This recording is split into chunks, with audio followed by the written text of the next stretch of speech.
One. Hey, everybody, and welcome to episode number 43 of the third season of the Fantasy Fullback Dive, brought to you by the good people at the Roto Street Journal. We are paving your way. We are your lead blocker to fantasy glory, paradise, trophies, plaques, trinkets of all kinds.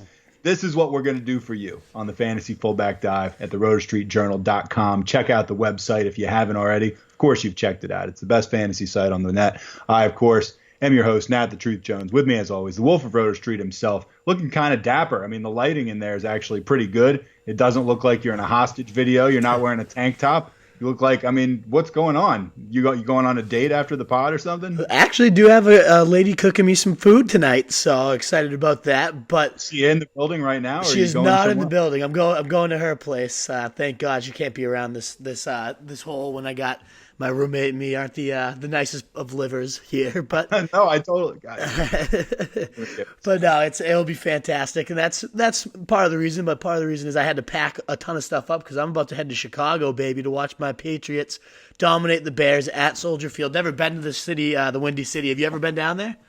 Yeah, well, it's not down there. I mean, it's or west, yeah, kind of up, but yeah, up and west. Yeah, not I've down been there. Been there twice, once just flying through and once just like for a little while. I mean, I've not experienced, I can't say I've like experienced Chicago for all it's worth. It's windy as hell and cold. Yes. You'll be all right, though. It'll be fun. It'll be cool saying you went to Soldier Field. That's awesome. Absolutely. Eat some deep dish pizza, all that good stuff. And watch my Patriots, again, just dominate and continue this great run they're on right now. And plus, it's the midway point of fantasy right now. If you don't make the playoffs, of course, as you mentioned, we're pulverizing, lead blocking all the way to your fantasy playoffs. If you're following us, you will be in the fantasy playoffs. This is not your midway point. But for all the sheep out there, this is. So it's a huge kind of turning point, whether you're in the basement and you need to crawl out, whether you're at the top and you need to maintain your dominance. This is just a huge point of the season. You got to start off the second half of 2018 the right way, and that's what we're here for with a great preview show planned. Yeah, if you're a sheep, just come on, hold on. It's half done. It'll be over soon. I know, yeah, we're only halfway done eating you. We're right. It's true. It's like, meal. You know, my dad was a professional poker player. That's how he paid his way through college. And that's great. In California, Berkeley, 1969. And he would always, you know, it's like not like something for him, but you would always talk about any given poker table in one of these clubs. You'd have, you know, 2 or 3 sharks, which he was one of, and then the rest fish, you know, and you don't want to sit down at a table with too many sharks because, you know, percentages are bad. So you avoid it if there's already a couple guys there. It's like in fantasy, like, you know, those of us that are wolves, we can't be wolves unless we have sheep to feast on. So we appreciate we appreciate your presence in all of our leagues. Absolutely. You're in what, 5 leagues? 5 leagues. Yep. And how many of them right now are you in playoff position or poised to be in playoff position in? I mean, 4 out of 5, I'm winning records right now. But then the one that I'm not winning record, I have the 3rd most points. I'm just been getting fucked in the ass. So hopefully that one ends up. That's the Fez. That's my biggest one. Right. That's the, you know, I would sacrifice You're all scoring 4 of points, the others. lose. Yeah, Exactly. Yeah. I had a big week though, big bounce back. Got Adams on bye this week, which could be tough. My wide receiver core this week is just an abomination. So John Brown is my number 1 receiver, I think, this week. And it goes downhill from there. Maybe it's Corey Davis. Maybe it's Chester Rogers. Maybe it's Albert Wilson. I don't know. That's going to be a fucking just absolute snake pit. So we'll see. But other than that, everything's looking great. Melvin Gordon, just an absolute steed. He's a monster. He's a monster. He is a monster. How about you? You said you're doing pretty well in all your leagues, right? I am. I'm 3-3 in one league, and then I'm 4-2 in 2 leagues, and I'm 5-1 in the RSJ league. Nice. And I believe I'm also the top point scorer in the RSJ league, although Keegs beat me in week 1 in a shootout. Yeah, so I'm doing pretty well. I mean, that works out pretty well. I'm poised in all of them. I feel bad for you with John Brown as number 1. I was about to complain about my hometown league, which is the one I care the most about, in which John Brown is my wide receiver 5. Yeah, don't even say anything. Get that rich ass out of here. I will keep that to myself, Please, although I guess yes. I just said it. So no more of those comments. Didn't really keep it to myself. Oh. All right, we're going to get right into the stock watch / trainer room, whatever you want to call it. There's a couple notable things on there. I see that CJ has just signed into the document, so you never know what you're going to find on this thing. The Salt Man creeping around in there, possibly confusing it with a pregnancy porn link. But in fact, you beat me to it. But once you've been on the air with somebody for 3 years, you start completing their thoughts. All right, the trainer's room, obviously the top story, Devonta Freeman to the IR. That's when we're going to hit first. Marshawn Lynch's groin, by the way, not a bad band name right there. Dalvin Cook, Quincy Enunwa, Cooper Kupp, the Indianapolis Colts offense. We're going to get into them right now. We're going to start with Freeman going to the IR. I mean, obviously, like if you play fantasy, you know people who play fantasy. You know people that this is hit. Like this is a wide rippling thing. The guy's been a disappointment all year anyway. And now he's done. This is probably it for him for the season. You said 2 weeks ago, if you can get anything for even name recognition, anything for this guy, do it. That's what you passed that along to a good friend of mine who has him. He did not take the advice. He will now be eating him. You want to know the ironic? This is my buddy Willie, who, as you know, is a big RSJ fan. Oh, yeah. He drafted Keenan Allen in the second round or maybe the third round. On draft night, immediately was uncomfortable. The guy's injured all the time. He immediately was like, I got to get out from under this guy. Traded him for Devonta Freeman. Oh, now, not that Allen is lights out, but he is completely healthy. And Devonta Freeman, he of the high floor, now out for the year. Awful. My buddy is pissed. Anyway, talk to us about Freeman. Yeah, so done for the year. I'm going to have groin surgery, which ultimately, for anyone who didn't own Freeman, and especially if you had any part of the other Atlanta backs, is actually a positive because it was a three-headed nightmare. It was trending into none of them being usable. And now suddenly both Coleman and popular waiver wire pickup of the week, Ito Smith, both have some decent value moving forward. Coleman scored in every game that Freeman hasn't played, so he's been a solid stud. He'll get his touches. He hasn't been great on an efficiency point, but this offense is just such a high-powered attack. He tends to find the end zone any week where he's got that role on lock, and he should have this on lock for the rest of the season. Plus, he's a free agent. The team will want to see, do we go with this guy long-term? A lengthy exhibition for Tevin Coleman, I would say. But if he continues to falter and is inefficient, Ito Smith has played really well. 3 touchdowns in 3 straight weeks. Good receiver, had 40-plus receptions in back-to-back seasons in college. So this guy can do it all. He's going to really inherit that third down role. He's been very involved in the red zone as well. So that's some very valuable touches for a guy who was only 9% owned going into Tuesday. Now he's up to 38%. Again, the most popular pickup, but he should be close to 70, 80% owned, I think, by the end of this week. We'll see why. He's a great talent. The scheme is mediocre for the running backs, but just an overall explosive attack. You got to like any weapons in an offense, especially with those two guys now, all the offense funneling to them. Plus, Coleman does have a pretty extensive track record of missing time. So you could look at Ito Smith as a potential featured back in one of these, again, high-powered attacks with a top 7 or so line in the league. You got to like what you were seeing out of both backs here. And I would love to own Ito Smith. The guy in my league blew $60 on the free agency budget. I went 30-something. I was like, all right, I'm going to just make sure I get this guy. And someone doubled me up, so I didn't even get him. But that just goes to show you the type of value he contains. It was the Freeman owner, nonetheless, so I guess that absolutely played a big role. But you got to be, if he's somehow out there, check for Ito Smith. He is out there in over 60% of leagues. Has to be owned moving forward.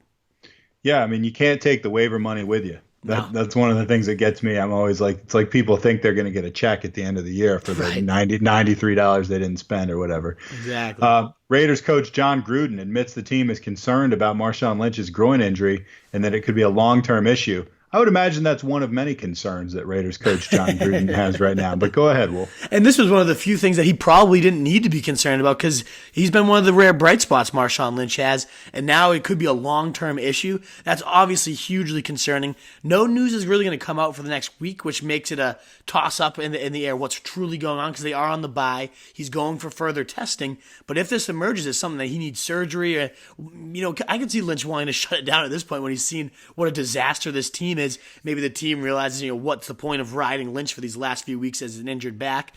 That means Doug Martin could be in line for 12 to 20 touches. Who knows exactly what it could be.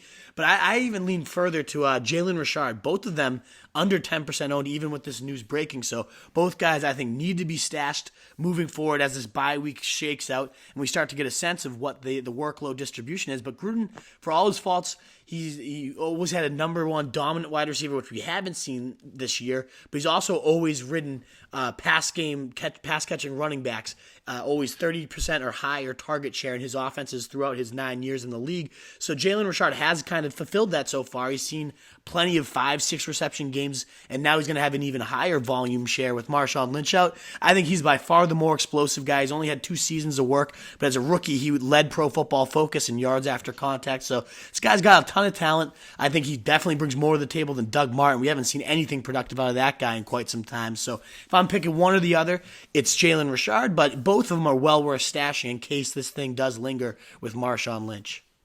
Dalvin Cook, hamstring, practicing in full for week 7 against the Jets. Man, I just don't know about this guy. What are your thoughts on Dalvin Cook? Man, what a season ruiner. Similar to Devonta Freeman at this point, just a brutal second-round pick, even higher than Devonta Freeman on most boards. Very talented guy when he's right, but he just hasn't been right, whether that's lingering from the knee injury and he has to overcompensate, whatever that might be. He's just really struggled to get healthy. Everyone thought he was going to make his debut last week and then was a surprise inactive in warm-ups. He flared up, so you got to be nervous if you're using him. I mean, the Jets aren't anything scary, so I can see them getting up big, maybe getting this guy a few warm-up touches, but you couldn't feel great about using him quite yet because that thing could flare up at any minute and he'd be out. And either way, I doubt they're handing him like 20 carries in his first game back.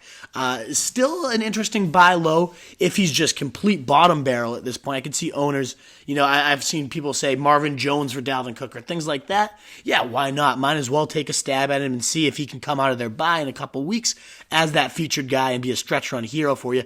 But I'm more likely to go after, let's say, like Leonard Fournette, who, after the Week 10 bye, his schedule is such a joke, and I really think they'll ride him like the horse that they were planning to. Dalvin Cook, with Murray kind of playing decent in his absence, just seems at best a timeshare back that's going to lose short yardage work, even if he gets high-end receiving work. Just not a guy I'm necessarily going after unless the offer's real low.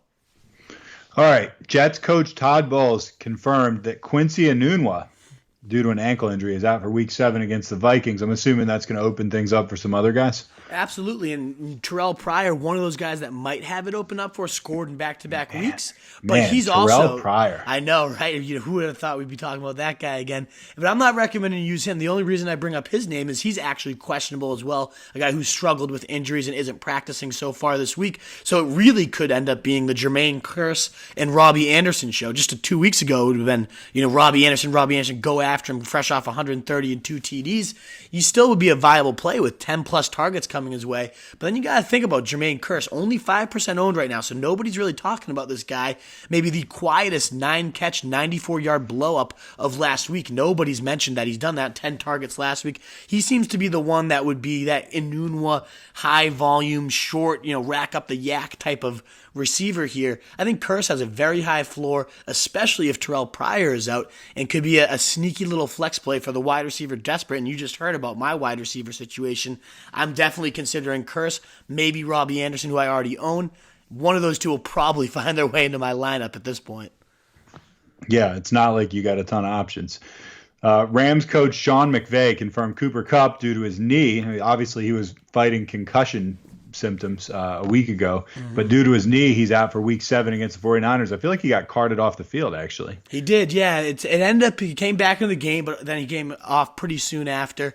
So it wasn't anything that, it looked like a season ender at first, and it's nothing like that, but it is an MCL sprain, which can be 2-3 weeks, sometimes up to 4 to even 6 weeks at times. So we don't really know what his timetable is, which makes him, you got to be nervous, right? But you would think it would.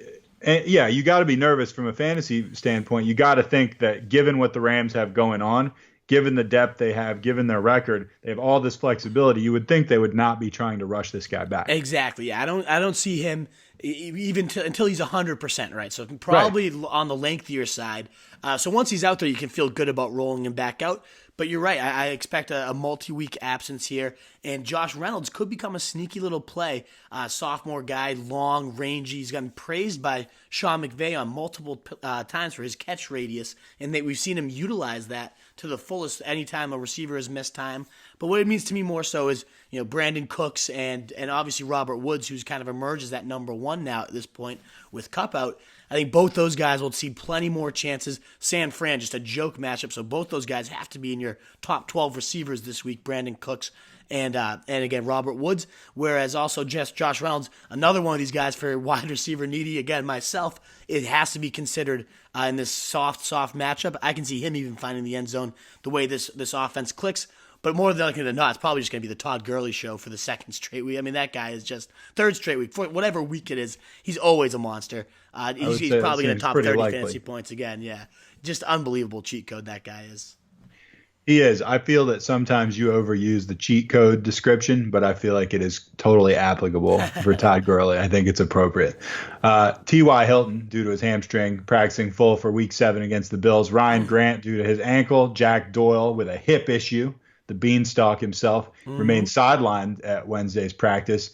What do you think about this banged-up Colts offense? I mean, Hilton obviously slides right back into your usable wide receiver 2, wide receiver 3 range, but he is matched up with Tre'Davious White, who's been unbelievable in his second season. So that's going to be tricky. Your first game back against one of the toughest matchup corners that does he does play shutdown on his number one receivers. So I can see Hilton being a little bit quiet in his first game. Although, again, he just needs that one big play to pop. Right, so you put him in your lineup because he could just explode. And he's been very highly used this year, too, whenever he's active. I also think Chester Rogers with these other guys out, we saw him have 13.5. He's really exploded whenever Hilton's been out of the lineup. So it's going to be interesting now to see Ryan Grant and Jack Doyle removed with Hilton back. I think Chester Rogers still will be pretty highly used, again, with Tre'Davious White shadowing Hilton. The only risk is they get up big if their defense gets a couple scores against this awful Bills team that's rolling out having Derek Anderson at quarterback this week. I mean, that's the stream of the week is the Indy defense for sure. And I don't think the Colts are going to have to do too much. But, I mean, that should be my mailbag question, right? Is it Curse? Is it Chester Rogers? Is it Josh Reynolds? Which one of these Hail Mary wide receivers should I be taking a stab at? I can't decide. We'll find out. I got 2 words for you. Stay away. From which one? All 3? Like I got to put somebody there's no in way. there. I mean, look, it all depends on your team situation and stuff. Yeah, sure. It all depends on your team situation. I expect Ebron will be getting a healthy that's a great dose of action, and I mean, you got 3 guys. Any of them might be the right guy. I mean, I'm certainly not putting anything like crazy out there, gambling on one of them over the other. I don't know. Yeah, exactly. We'll see what happens. It's all dart throws. But you're right. It depends if you're in bad shape. John Brown's your number 1 receiver, and you need depth. Yeah, you take a gamble on something. I don't know. Ebron is a good name to bring up, though. I mean, he's been absolutely dominant with Doyle out of the lineup, especially when Hilton was out, too. I just expect that to continue. Another score for the tight end leader in touchdowns. Absolutely think Ebron continues to roll. Maybe we see Marlon Mack and Naheem Hines get a bunch out of the backfield. We'll see. All right. Right back. Some guys we're higher on, some guys we're lower on, some guys we're willing to take that aforementioned Hail Mary on right after this. Yeah, man, I don't want anything to do with that Colts team. It's funny. Andrew Luck's like the QB4 too. Is he really? My God. I think he is like the QB4. It's just sheer volume. Just he's throwing 60 times a game. Right. It's ridiculous. It's not like he's been good, I don't think. I mean, he still has 2 or 3 awful passes a game that cost his team terribly. Mm-hmm. We saw it when they played the Patriots. It was over because of that. All right. Yeah, that's why I'm thinking about probably locking in Rodgers, just because there's so much volume to go around there and a bunch of banged up guys. That's probably who I'm throwing in, but it does not feel good right now. He's probably the guy I would choose, but I wouldn't feel good about it. No, he got me 13 last week, though. I did play him. I played him over Shady, and he outscored him, so. That's good. I guess I got to keep giving him the nod, what? Keep going. He's only earned it, right? You gotta ride him out. I think so. Yeah. All right, here we go. 3, 2, 1. All right. Guys we're high on, guys we're low on, guys we're willing to take a Hail Mary on. Quarterbacks, Carson Wentz playing the Panthers. We got him as our QB5. That's 6 spots above the experts. Why? I mean, Carolina's defense only really great in name at this point? They got definitely some recognizable, Luke Kuechly, all those names. They do have plenty of name value, but they're just very middle of the pack against everything else. They rank 15th in passing yards allowed, so again, exactly right in the middle of the pack. So nothing to be that scared of as a quarterback. And Wentz has been just rounding into form and looking better and better each week. That's true. He's had 20 fantasy points in 3 straight games, including multiple touchdowns in all 3 of those contests as well. He was an absolute touchdown machine 2 seasons ago, and he's clearly rounding into that touchdown touchdown machine form right now. Fresh off 3 touchdowns, I think he goes for at least 2, if not 3 more again. So I love Wentz. It's just a very, very high floor. I don't see him going below 20 for the first time in 3 weeks this week. Not a defense that I'm scared of at all. Jared Goff playing at the 49ers. You've got him as your QB9. That's 6 spots lower than the experts who have him as their QB3. That's quite a discrepancy. Absolutely. And I mean, Goff, putting him this low is, of course, risky when he's facing just a juicy matchup in the 49ers, giving up the 6th most fantasy points to QBs. We've seen Goff blow up for like 45 fantasy points and throw for 5 touchdowns, 400. He could do that this week by all means. It's not a matchup. The lower ranking isn't because it's a scary matchup. It's nothing to do with it. It's actually because it's such an easy matchup. I can see him maybe throwing like 202 early on and then them just burning the clock with Gurley because 49ers just aren't good. I know they played decently against Green Bay, but Green Bay's defense is horrendous. I don't think Green Bay's that good. No, Green Bay isn't that good, and that's why it became a shootout, whereas the Rams have one of the most intimidating defenses, especially along the D-line. They should destroy that offensive line. Beth is going to get eaten up all day, so I think the Rams smothers them. I think they get up big early, and it's just another one of those Gurley games. That's the biggest risk with Goff, isn't that he's not good or doesn't have good weapons, but it just becomes Gurley's just that good that the last 2 weeks, Goff only has 1 touchdown over the last 2 weeks, and he's been under 300 yards both times because Gurley's just been so good. Why else go anywhere else? This guy's the offensive heartbeat, Gurley is, and Goff is just kind of the auxiliary guy if they need him. I don't think they're going to need him against San Fran, so I think he's just a little bit too highly rated by the experts. 2 quick comments about the game last night that you just referenced. I was watching the first 10 minutes or so with my daughter, and 2 things happened. First of all, she asked me all sorts of football questions now, which is cool because I just love having someone to talk about. And she was asking me about the 49ers quarterback, and I was like, oh, Jimmy G used to be pretty good, but he's out. This is their new quarterback. And she reads his name off the screen. She just goes, CJ Beathard. She's like, that's the dumbest name I've ever heard in my life. And then just started cracking up. That's awesome. She thought it was hilarious. So that is awesome. But she grew to kind of like Beathard. She was like, I'm kind of pulling for Beathard. Yeah. So she calls him Beathard. Nice. Second thing, and hopefully Seamus isn't listening to this. She knows all about Aaron Rodgers, and but then saw a close up, and she goes, so that's Aaron Rodgers, huh? And I was like, yep, that's him. She goes, huh? Would have thought he was better looking than that. Oh, Seamus is going to fire some shots after hearing this one. I have my 8-year-old daughter, but yeah, from the mouths of babes. All right, That's anyway, great. Quarterback, who are we taking a Hail Mary on? Joe Flacco, 33% owned, 13% started against New Orleans. Go ahead. Yeah, I mean, one shocking stat I saw on Flacco is he's attempted the 2nd most pass attempts in the league. Clearly hasn't amounted to a ton of fantasy value. He's been under 15 points more weeks than not.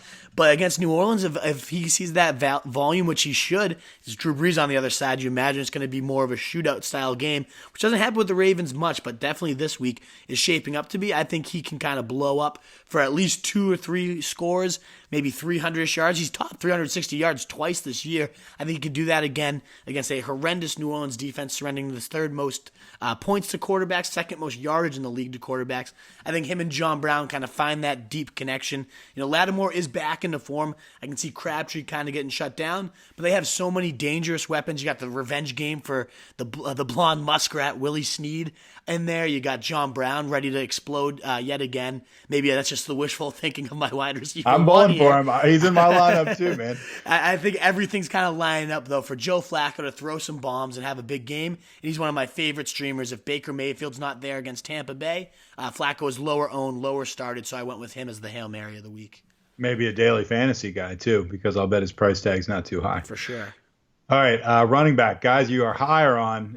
I'm glad to hear this one. I love this. I was patient. It's too easy. This is literally too easy. But I was patient. I waited for this guy. Right, I went with no running back strategy. I picked this guy up in like the 6th round, and then he was no good like the first 3 weeks, and I was like, I'm ruined. Mm-hmm. I picked him up, and I picked Sony Michel up, and I was like, after 3 weeks, I was like, this is the worst running back core in the history of fantasy football. And now all of a sudden, it's like a really good running back core, right? right? Yes. Tariq Cohen against the Patriots, running back 15, 9 spots higher than the experts. How could the experts have this guy at 24? It doesn't make sense to me. They're making it too easy for me each week. This is the third straight guy. Cohen's been our higher running back. It seems almost like Mahomes for those first few weeks where we just kept saying Mahomes has to be top 5, Mahomes has to be top 5, and then finally they caught up. Maybe this will be the week the experts catch up to Cohen because he's going to destroy New England. And this is, my team. I watch plenty of New England, but their linebackers are just completely, they're horrible in coverage. They're so slow, and Tariq Cohen, Did you see that route Kareem Hunt beat them on? It was, exactly. Perfect example of how they're just going to use Tariq Cohen. He's going to destroy us. This game flow as well. You'd think the Patriots offense rounding into form. I know they have a solid defense in Chicago, but I really think the Patriots will decimate them and put up their points, and that definitely favors Cohen in catch-up mode. That's when he's going to be at his most dangerous. He's off 26 and 19 fantasy points the last 2 weeks. Clearly, that Jordan Howard's snap rate has taken a huge hit at the for Cohen to explode, and I don't see why, with that offense blowing up like they are, why they would suddenly flip that script and go back to 30% Cohen and 70% Howard. It just seems to me like everything from game flow to the bad linebackers of New England favors Cohen for yet another touchdown in the receiving game in a 15 to 20 point fantasy day. I don't see how the experts are still this low on him. And you also kind of like Kenyon Drake. That one confuses me a little more. I think you're just trying to challenge yourself because they're throwing you some fat pitches with Cohen there. Exactly. I want to throw it. That was too easy for Cohen just to be continually just insulted by the experts. I wanted to throw. I think you're exactly right. I want to test myself and say, can I find anybody else? So Kenyon Drake's going to be that guy. Obviously that fumble last week was horrible and puts him at risk for being benched for Frank Gore. But I did like what I saw. They went right back to Drake, made a few huge plays there in overtime to get them down the field and help them end up sealing that game. So I think that Adam Gase, he's going to keep going back to Drake, keep trying to build that confidence back up after that tough game. And Detroit, obviously the right matchup to do so. Third most points to running backs in fantasy, third most rushing yards to RBs as well. Everything's lining up for Brock Osweiler also making a start doesn't hurt, where you want to protect him as much as possible. No, he was lights out. It was all yards after the catch, and a lot of that was Drake too. The guy's, last 2 weeks fresh off his best 2 fantasy games of the season, off his highest usage, and we'll get to Hail Marys in a second. I still love Frank Gore and think he can do some damage, but I also think this is the game. Drake hasn't had that true what we were seeing at the end of last year type of explosion. I think we could see that this week against Detroit. All right, well, you can't be higher on Tariq Cohen if you're not lower on Jordan Howard. You've got at running back 19, 4 spots below the experts. Not a huge discrepancy. I actually think you and the experts might both be a little high on him still. I'm not sure. It depends how the game goes. Obviously, game flow has a ton to do with it. And maybe I'm just down on him because he's just looked like ass kind of lately. But anyway, what do you think? That's kind, calling him looking like ass. It's been abysmal. He's fucking under 5 fantasy points in 2 straight weeks. So a lot of this I do think is name value and people still holding on to the mirage that was Jordan Howard when he was so good for 2 seasons. Of course, they want to establish the run and bleed clock and keep the ball out of Tom Brady's hands. So that game flow could happen. That's what they're going to want to do and establish. But it's just Tariq Cohen is such a better matchup nightmare for these slow linebackers that even in those situations, we've seen them get up big and still use Cohen more than Howard over the last 2 weeks. So I don't know what game flow is going to be the Jordan Howard style game. He could plot into the end zone and save a day, and suddenly he's not a bad play, but he hasn't done that other than once this season. So he's not scoring a ton of touchdowns. He's not getting highly used and racking up yards like he used to. I don't see what it is that people like about this guy other than name value at this point. And I'm an owner, so I'd love to see him outscore this lower projection. I have to use him this week because I've got a lot of bye weeks. So, I hope I'm wrong here, but Jordan Howard, this just feels like a Cohen game to me, absolutely. Wendell Smallwood against the aforementioned Panthers. You got him as your RB 41. That's 12 spots below the experts. Clement on a pitch count. I mean, that's the one reason that you feel like he's going to get some work, but you don't think there's anything solid coming from Smallwood? No, it's more so Clement was on a pitch count last week and then still severely outplayed, outproduced. Wendell Smallwood was still the guy on third downs and in the red zone, those valuable fantasy touches. And I think his workload's only going to be going up, Corey Clement, especially in a potentially more shootout-style game. Obviously, they had the Giants last week and it was god-awful, and they didn't really need their running game, or the passing, catch, run, running pass-catching running backs because they weren't really going back and forth at all. That could really change against Cam Newton in a more explosive Carolina attack, which means more work in the receiving game for Clement and more time on the sideline for Wendell Smallwood. Just between the 20s purgatory in a 12 to 15 touch role. Sure, the volume will be there, but I just don't see him doing much after a very lackluster game last week in a middle of the road matchup. I think the experts are ranking him as a potential flex play, and to me, he has to be on your bench, if not the waiver wire. Hail Marys. Ito Smith against the Giants. You got him as your RB27. That's 10 spots above the experts. Yeah, absolutely. We just raved about his potential with Devonta Freeman out. You'd think at this point the rankings would catch up and adjust, but it doesn't seem like they're going to. He's had 3 straight weeks with touchdowns. Hasn't been all that efficient on a per clip, but still just a scoring machine, still a great receiver, and the Giants give up a lot of receptions to running backs. I think Ito Smith's in a great spot for when they're going to probably have to bleed the clock, one of the rare situations that the Falcons will have a positive game flow for their running backs. I think Ito Smith sees a lot of work. I can even see him taking over for Coleman at some point in this game. I think he's a better running back than Coleman, and I'm excited to see what he does in his first week without Freeman. Frank Gore against the Lions, only 19% owned. You like Gore as a possible pickup in a pinch? Yeah, exactly. It's out there in over 80% of leagues, and he's fresh off 100 yards in a tougher matchup against the Bears, who were giving up the fewest fantasy points to running backs. Now he gets Detroit giving up the 3rd most points to running backs. And I'd said I like Drake, but I also like Gore as the more used member of this committee right now. He has the team's trust, especially considering those fumbling issues with Kenyon Drake. So I imagine when they get into the red zone, it's going to be Frank Gore getting that rock, and I can see him definitely falling his way into the end zone in this game, getting a nice score here. How many carries you like Gore to get in the game? I'd say, he got 15 last week, and I think that's definitely a fair over-under to set for him. Him maybe hitting 17, 18 if they can get up on Detroit early. That's the only risk here is Detroit, with an explosive passing attack, builds a huge lead, and then suddenly Gore isn't even seen. That's the only risk with using Gore this week. But I really like him in this matchup. I think they want to bleed the clock. Adam Gase loves this guy, and I see him falling in for a touchdown, at least one. 15 to 18 carries, not bad. How many of those do you think he'll just carry with his dick? At least 12, that girth monster. Probably 2/3 of his carries. Girth, quake, and Gore. Right under his big cock. Also, you said, just as an aside, you wouldn't be surprised if Nick Chubb were to pound one in. We'll see. Yeah, I just wanted to make sure to remind owners that you're a asshat moron. What was I want to bring up Chubb whenever I can, just to remind us of that comment. Yeah, I don't feel like that big a moron, though. I mean, the guy had 2 great carries, and did you see what he did the following week? I think he had 3 carries for 2 yards, something like that. He's done nothing since then. I agree, and he's going to most likely do nothing again. But if you're looking for a desperation thing, I could see him having one of those huge 40-yard touchdown runs, or them working him in because they get up big early and want to see what he's going to do. Hugh Jackson keeps promising a bigger workload for this guy. Maybe it comes this week. Either way, I still think he's a fantastic stash. And if you're in a bye-week pinch and you were stashing this guy and you don't want to cut him, I can see him putting up a little bit of usable value this week. This is just like when people give me, like, Odell Beckham had one good game in which he threw a touchdown pass. And everyone's like, oh, what's the true thing now about Odell Beckham? It's like, I don't know, pretty much the same thing I've said about him all year. Like, I'm sure everybody drafted him based on the fact that he might throw a long touchdown. Oh, yeah, exactly. Wide receivers, guy you're higher on, Julian Edelman against the Bears. You got him as your wide receiver 16. That's 6 spots above the experts. You also like Taylor Gabriel in the same game. You got him as 25, and that's 7 spots above the experts. Absolutely. Keep going back to these Bears because they keep making us look smart, other than we were low on Alshon. He scored a touchdown last week, but I think that was a bit fluky. I'm still a little bit lower on him. We'll start with Edelman, though. Chicago. You mean Allen Robinson, not Alshon, right? Allen Robinson. Did I say Alshon? Yeah, my bad. Allen Robinson. We do love Alshon Jeffrey here. He's an absolute monster.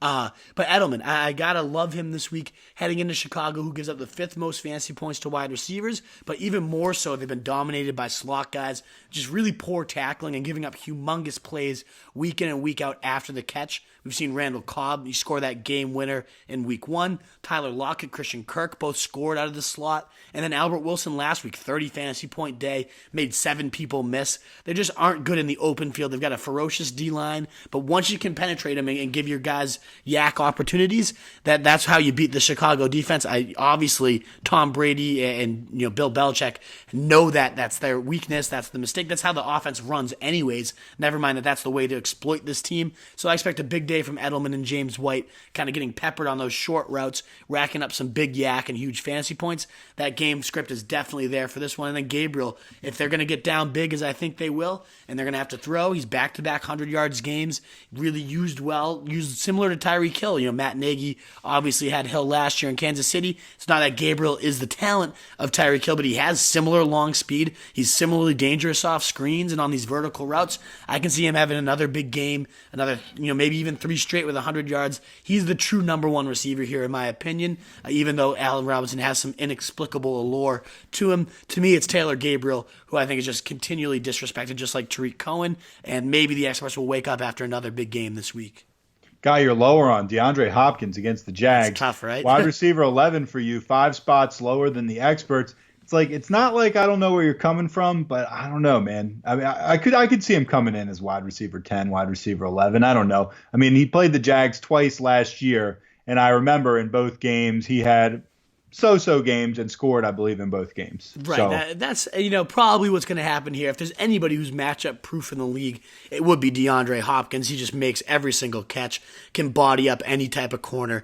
So, if anyone's going to beat Jacksonville, it'd be him, but they are the toughest matchup for wide receivers, and especially with Watson banged up and struggling, that offensive line, it's more so the offensive line and Watson right now that I'm worried about than necessarily DeAndre Hopkins himself. That line is just absolutely atrocious. We got a ferocious D-line on the other side with Saxonville.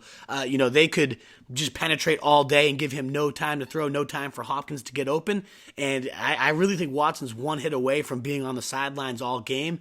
So that makes me nervous that it might become the Tom Savage show, and then suddenly you're Tom Savage. Or is he Tom Savage even there? He actually signed with the 49ers, I think. I don't even know who their backup is. It's something disgusting, obviously. Matt Schaub, maybe? Yeah, exactly right. Who the fuck is there? I don't know. I can't tell you. I should probably have prepared that note. But either way, it wouldn't be good for Hopkins. And even if Watson stays in, I don't like his chances against this D-line. So I'm very nervous about his time to get open and Watson's time to throw, more so than I am about Hopkins not being able to beat coverage or body up the corners. They did just get destroyed by Cole Beasley, so maybe if there's one... Yeah, I mean, I feel like it's at least worth mentioning the fact that they just coughed up 40 to the Cowboys. Right, exactly. So maybe they're not as intimidating, but you got to think this team, Jalen Ramsey, they all have a lot of pride. They're going to want to bounce back big, and they're going to come at home, back home. They're going to really come and put those ears back and come after Watson, which makes me real nervous for Hopkins and all the other receivers here. Yeah, I think Hopkins will probably get his points. But I don't think it'll be like his best game of the year or anything like that. But I think he'll get his points. But they've gotten torched now, I believe, 2 weeks in a row, once by the Chiefs and once by the unlikely Cowboys. Not looking so good for Jacksonville. And Blake Bortles, of course, has reverted back into being Blake Bortles. Hail Mary, this one's going to make my buddy Willie happy. DJ Moore, 17% owned, 1% started against Philly. Big one here. He's got a growing role in this eclectic Panthers offense. Mm-hmm. He's getting used in the run game. He's getting used in the screen game, the deep ball game, which I just like those style players that have creative usage. Tyreek Hill-esque, Taylor Gabriel-esque. Clearly I have an affinity for these type of players. But 77 scrimmage yards last week. He's starting to see those touches really ratchet up. Even with 2 awful fumbles last week, they kept going back to him. They clearly showed some faith. And Ron Rivera said, I don't regret at all going back to this guy. We need to get him involved, need to get him going. Philly's really struggled against wide receivers, the 8th most fantasy points to him. They struggle again tackling and all that stuff. So I think this could be a launching point. This guy, TJ Moore, has a just gorgeous second half of the season schedule against some very soft defenses. Gets Tampa Bay twice, gets Atlanta at least once. Pittsburgh's on there. So, I mean, this guy's schedule is a complete cakewalk. So I like him to have a launching point style game and be one of those guys that everyone's scrambling to pick up by the end of this week and get ahead of them and just stash him on the bench and see what he does against Philly. If you're truly desperate like you are, like I am this week, I'm considering throwing Moore in there too. He's kind of in that pile of Chester Rogers, all these other guys. I don't know exactly who I'm going to go with, but DJ Moore is certainly being considered by yours truly right now. All right, tight ends. Guys you're higher on. O.J. Howard against the Browns. You got him as your tight end 6. That's 5 spots higher than the experts. Everett Ingram playing at Atlanta. You got him as your tight end 8. That's 11 higher than the experts. You think that one might adjust a little bit before kickoff, though? I do, yeah. I think that's injury related, but he's been practicing pretty much fully all week. And that is a risky one because he plays on Monday night, so that could be a real pain in the ass. You got to make sure you have a backup plan. Somehow if Austin Hooper's available, that would be a fantastic plan to have in your back pocket. Otherwise, you could pick up Rhett Ellison, whoever it might be for the Giants. So that's the only risk with Evan Ingram. But as long as he plays, I think he's going to step immediately back into a very key role against this soft defensive front that's gave up touchdowns to both Brayton Howard last week and just obviously gets routinely bombed. His value is, of course, tied to Eli Manning, which we've seen tank Odell all season and ruin people. But if anybody gets it done with Eli, it's the short passes to the middle of the field, and that's where Ingram dominates. I can see him having a big week and deserves top 10 tight end consideration. And O.J. Howard, anytime he's been on the field and played a full game, he's been a beast ever since week 1, 17, 10, and 14 in his 3 full games. Cleveland's right in the middle of the pack against tight ends. Nothing special about him. I think that this offense, Jameis Winston, has always loved targeting tight ends. He's the 3rd highest QB rating when he's targeting tight ends versus dead last while he targets wide receivers. So that discrepancy clearly plays out. And I think O.J. Howard has another big game. He's just been a beast after the catch down the seams, having a real good sophomore breakout that nobody's really talking about. He's an athletic freak, was known as the best prospect to come out the last year at the tight end position. And he's really starting to flourish and show us that potential. I think that continues again this week against Cleveland. Trey Burton against the Patriots, you got him as your tight end 10. That's 2 spots below the experts. Not much of a difference. All right, so, instead of you going on about why you're 2 spots lower than the experts, which is nothing, let me just ask you, how come Trey Burton hasn't popped more this year? He's been pretty decent, though. He gets those shovel passes. It's just more so he only gets 3 to 4 looks a game, and I was expecting a lot more usage than he's currently seeing when he was paid for that, Travis Kelce role. But he has seen some good looks down the seams, some shovel pass style looks. So I do like Trey Burton for sure. I think he's a good buy low because you're right, he hasn't blown up yet. But I think you see flashes of how he could be used as this offense continues to round into form. But if there's any team that can shut down tight ends, it is New England, despite giving up that huge game to Eric Ebron. Other than that, the tight ends have been completely shut down. We just saw him shut down Travis Kelce. So again, I'm not hugely low on Trey Burton or anything like that. But if there's one guy I had to pick out of the list, it was going to be him. All right, no obvious Hail Marys on this one for tight ends. So I don't know, Charles Clay? Yeah. Why not? I'm just hoping. Take a shot at Charles Clay. Why not? I guess Derek Anderson's going to have to like somebody. He used to love Greg Olsen over in Carolina whenever he made his starts. So that's just a horrible connecting of some sort of dreadful dots that who knows where it will lead. But when you're looking at that low, you're the tight end 20, Hail Mary, who might catch a score. To me, it could be Charles Clay. I think they're going to be catching up against Indy, even though Indy's not that great. It just seems to me like Charles Clay is when I looked at that list, I was like, yeah, he could score a touchdown. That's pretty much my only logic there. Good enough. We'll be right back with the Week 7 mailbag right after this. You all right? All right. Serena sick? She's been congested for like a week. You got any football questions, Serena? Why do you hate Cowboys? Why do I hate the Cowboys? What's to like about the Cowboys? Well, like last season you didn't like them and they were pretty good. Yeah, but it's not about, I don't like teams just because they're good. Like, there's a lot of teams, like the Patriots are good. I don't like them. Well, why don't you like the Cowboys? I grew up a Broncos fan, and you're not gonna pull for those like NFC dominant teams like the Redskins and the Cowboys. I grew up hating the Redskins and the Cowboys, I guess. Kind of the 49ers too. Look, you're like 8 years old. You don't know anything. All right. But you said you grew up doing. I did. I grew up. The teams I hated when I grew up, I still kind of hate. That's how it works. And when you have kids, you realize you should teach your kids to hate the same things you do. Because it's fun. I'm not gonna hate what you hate if I like what you hate. We'll see. All right, let me record this last segment. We can continue this conversation later. It's great debate. I like it. I don't know. Unfortunately, I have an 8-year-old who has a mind of her own. She's not. Probably not that surprising given where she comes from. No, not at all. All right, here we go. 3, 2, 1. The Week 7 mailbag is upon us. And the first question, of course, is from Joey. Should I trade Gronk for David Njoku and Leonard Fournette? I have Zeke, Aaron Jones, and Wendell Smallwood and Marlon Mack at running back. That's an interesting question. Absolutely. I think your record obviously has to play into this, but Joey, he's how much flex you got?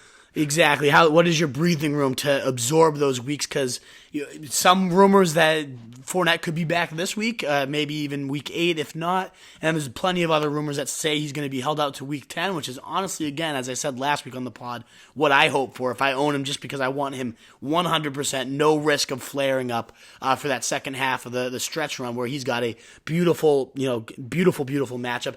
I would definitely consider this because, one, I just love David Njoku. I think his schedule is a complete cakewalk moving forward. He's only got one matchup not against a bottom 8 team. So he's just loaded with cakewalk after cakewalk, and he's flourished ever since Baker Mayfield's been injected in the lineup. So not that I think he's on Gronk's level, but when you add in a potential RB1 stretch run beast, I would pull this off, especially considering, too, that very weak running back depth after Zeke. So, in your playoff run, if you have Zeke and Fournette, your team's looking a lot more formidable, especially when I don't think Njoku's going to be a humongous drop-off from Gronk, considering the matchups he has laid up. So, yes, I would absolutely do this trade. I would probably do it. And I still think Gronk's a great buy low, so it's not like I'm like off the Gronk train when I say this. I just do really like David Njoku and think this is a great opportunity to get him plus an RB1 for your stretch. I like the trade for sure. Yeah, you know what? The more I look at it, the more I do too. And I also agree. I think Gronk's a good buy low. I feel like they just kind of uncorked Gronk at the end of that KC game. I feel like seemed to me like they were intentionally not using him. And then at the end, they were just like, all right, well, we need a couple huge passes, and they did it. I don't know. Maybe I'm wrong, but that's how it seemed to me. Jimbo Slice, full PPR, Evan Ingram or David Njoku, the aforementioned Browns tight end. What do you think? I like David Njoku. Obviously, that's going to be my answer after raving about him. But Tampa Bay gives up the most points to tight ends. And this guy's fresh off a 50-yard touchdown day. Love the touchdown he scored, too. Kind of that nice fade ball trust route where he went up over the defender and got it. That type of usage, splitting him out wide, creating one-on-ones, and then giving him a jump ball chance is exactly what you want to see from this athletic beast. And Baker Mayfield has dominated. He's been the top target in the last 2 weeks with Baker Mayfield under center. So you got to love what you're seeing from Njoku. I think he's the play here, even though, of course, Evan Ingram we just raved about we're way higher on. David Njoku's there's only 3 guys I would start above him, and that's the big 3, Ertz, Kelsey, and Gronk, and he's really approaching on that tier in my opinion. All right, also, full PPR flex, Devin Funchess, Wendell Smallwood, Latavius Murray. Yeah. I know. I'm going Devin Funchess here, especially when you consider Smallwood not even in consideration. We already talked about why we're lower on him. Latavius Murray, if Cook comes back, it's a gross timeshare. We don't know exactly how that will be worked out. I could see him finding the end zone, but not an appealing situation to me. He's had one good game on the season. So that brings us to Devin Funchess, fresh off a 70-yard TD day, looking like he's the clear-cut number 1 target for Cam Newton, and that's really playing out pretty well. He's got a great matchup against Philly. I liked it for DJ Moore. I obviously like it even more for Devin Funchess, who should be able to body Jalen Mills up. He's been destroyed by bigger receivers, and Funchess has that big body to go up and go over him, just like he did last week. I can see him getting a nice score where he mosses Jalen Mills as well. He's the clear-cut guy for me, Devin Funchess. CJ, I did not get Ito Smith off waivers. Should I trade James Conner for Tevin Coleman? Le'Veon Bell is expected to show up on Monday. I want to just say before this started, I know you're high on Ito Smith. I know everybody's talking. I don't buy it. You're not buying it? No, I could see it. I could see him as a stash guy. Mm-hmm. I mean, I don't expect this to be a 50-50 split. I expect Ito Smith to get right around the same snaps and carries he was maybe about a third for now. And, the one thing that you mentioned is Coleman is getting, he's a guy with some injury history. And obviously if that happens, his value goes way up. So maybe he's worth a flyer there. I don't believe Ito Smith is going to be all maybe you guys are acting like he's going to be. But that's not even the question. The question is, should I trade James Conner for Tevin Coleman? It's a tricky. That is a really tough one, right? Because it's if Le'Veon does show up, suddenly James Conner becomes pretty much worthless outside of high-end handcuff value. They have said it could be a committee. Maybe James Conner maintains the goal line role. Maybe he does see an even timeshare, and then suddenly he is still valuable. I'd rather have James Conner in a committee with the Steelers in that high volume to running backs than I would Tevin Coleman in a committee with the Falcons. So to me, you have way more to lose by getting rid of Conner than you have to gain by getting Tevin Coleman. Yeah, you get a solid RB2 that sees good offense, sees good volume in a solid offense.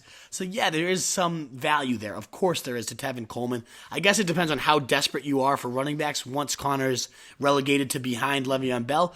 But if Le'Veon Bell doesn't show up, you would be giving up a RB1 monster, a top 5 every single week guy. And to me, just getting rid of that type of upside, plus a potential committee role where he would still maintain volume, there's just way more to lose by giving up James Conner than I think there is to gain by getting Tevin Coleman. So I'd be hanging on to James Conner. I agree with you completely.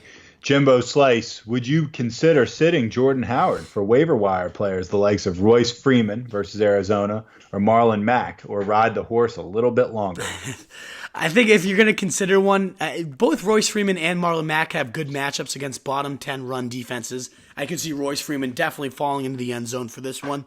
But I like Mack a lot more than Freeman if you're talking about one of those guys. Yeah. I mean, he's the lead back, I guess, in that sense, but I just hate that committee, and I hate how pass-heavy that offense is. If I'm going one of those two, it'd be Freeman. But to me, I'm going to give Howard just one more shot. I can see him also having a good shot at the end zone. He still looks solid when he's getting the carries, but it is risky. I'm giving him one more shot. Maybe this is one of those Cooper situations where you give him one more shot and he kills you, but maybe you give him that one shot and he gets you another 20-point blow-up. To me, those guys aren't worth benching Jordan Howard for. I agree. I'd go at least one more week with Jordan Howard. Johnny Goodtimes, full PPR. He needs to start 3 of these 5 guys: Alex Collins, Will Fuller, Corey Clement, Ito Smith, Nyheim Hines. This is a gross one. To me, Corey Clement's the top option for sure. I'm locking him in, especially full PPR. I think he gets the most receiving volume out of those running backs. Ito Smith's next up for me. I have him higher than these other guys. I think he gets some good receiving volume. Normally, Will Fuller would be the lock, but against Jacksonville, he's also struggling lately ever since Kiki QT emerged. This isn't the week to test him back out and see if he gets going again. So it comes down to Hines or Collins.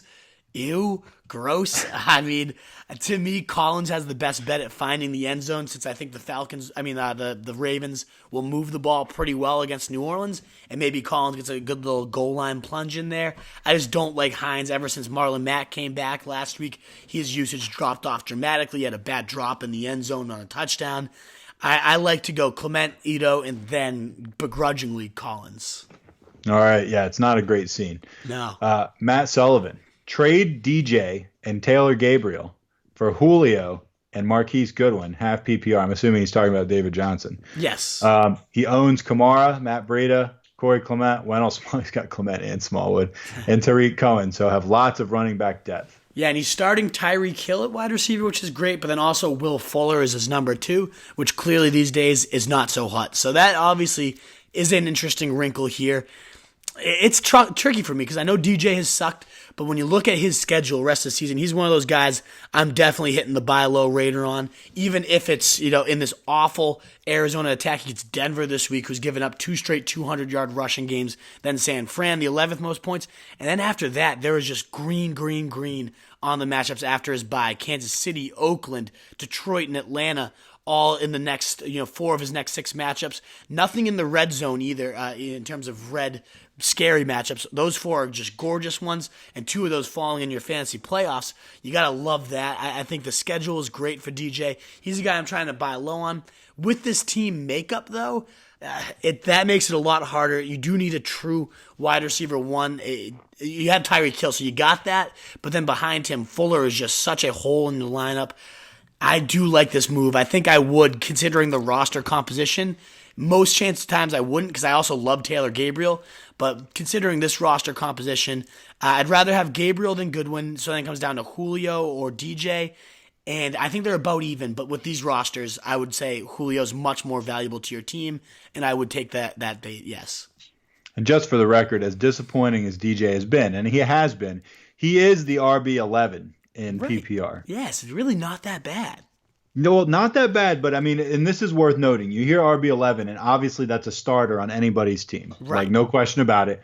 But in PPR scoring, Todd Gurley, number 1 points per game, 29.2 points a game.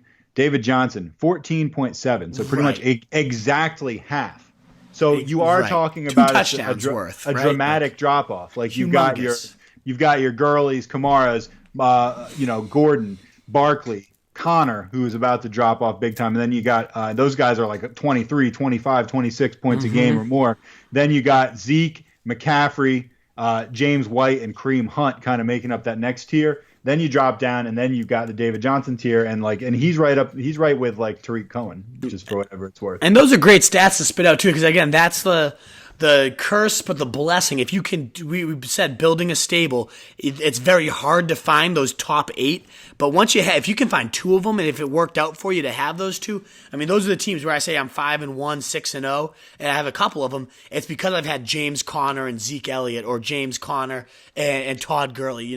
That's why we preach that strategy over and over and over. And I think that's a huge point. Yeah, he's the RB11, but he's scoring 2 touchdowns less a week than some of these elite workhorses. More. And you expected to have DJ right in that workhorse category of 25 to 30 fantasy points a week.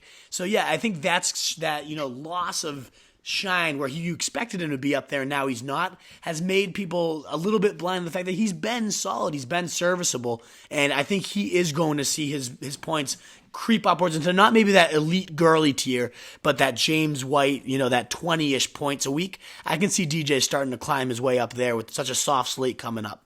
So he's a guy I'm buying low in a lot of leagues, I'd say. I agree with you, but just to give you some perspective on wide receivers, you go like, say, 1 to 11 or 1 to 12.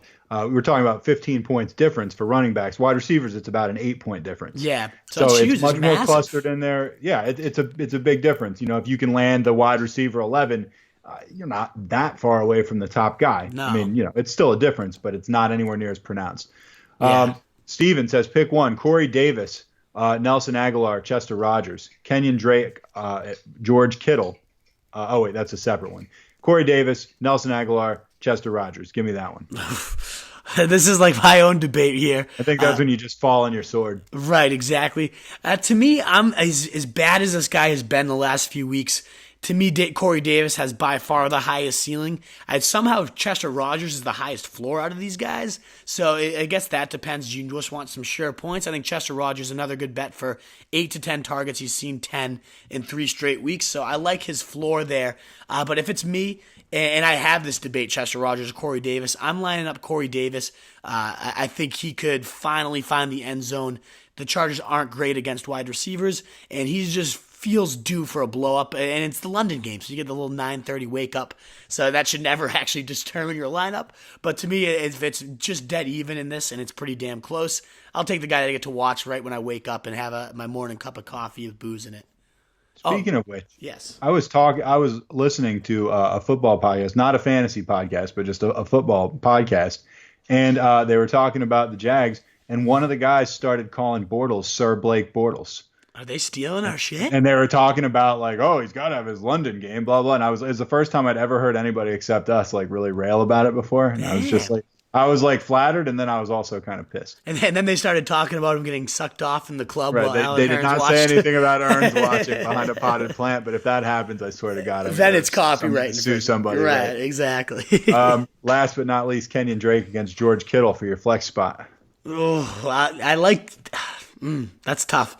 I was about to say I'm going to go Drake, but then Kittle goes against the Rams, who has gotten the second most yards to tight ends this year.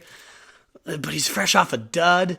My gut just says Drake. I'm going to go Drake, and that's just pure gut call. My head tells me Kittle, but my heart right now is saying Drake, so I'm going to go Drake.